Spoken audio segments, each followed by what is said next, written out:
નમસ્કાર, મારું નામ પટેલ ક્રાંતિ દિલીપભાઈ છે. આજે હું તમને એક વાર્તા કહીશ. તે વાર્તાનું નામ છે ચતુર યોજના. એક જંગલ હતું.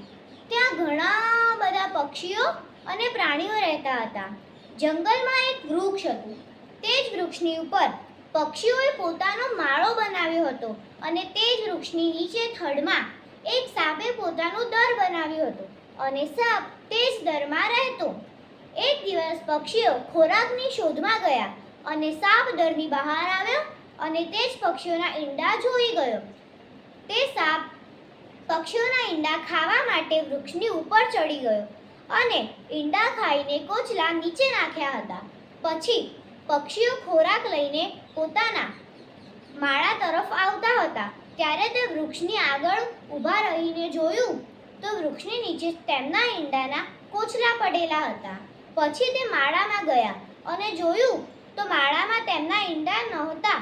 આ જોઈને પક્ષીઓ ખૂબ જ દુઃખી થયા. તે બધા જ પક્ષીઓમાં એક પક્ષી ખૂબ જ સમજદાર હતું.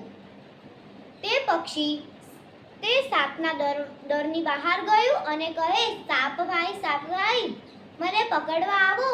હું તમને ઘણા બધા ઈંડા અને ખોરાક આપીશ. સાપ દરની લાલચમાં આવીને દરની બહાર આવ્યો અને પછી તે પક્ષી ઉડ્યું અને સાપ પણ તેની પાછળ દોડ્યો. પછી તે જ પક્ષી નદી કિનારે ઊભું રહ્યું અને કહે, સાપ ભાઈ, આવો મને પકડો. હું તમને ઘણા બધા ઈંડા અને ખોરાક આપીશ. સાપ ફરીથી આ લાલચમાં આવીને તે પક્ષીને પકડવા ગયું અને નદીમાં પડીને તણાઈ ગયું. પછી આ પક્ષી પાછું પોતાના માળામાં આવ્યું અને બધાને આ વાત કહી. તેથી બધા જ આ વાત જાણીને ખૂબ જ ખુશ થયા. પછી બધા જ પક્ષીઓ આનંદથી રહેવા લાગ્યા. બોધ. આ વાર્તા પરથી આપણને બોધ મળે છે કે આપણે વિચારીને કામ કરવું જોઈએ.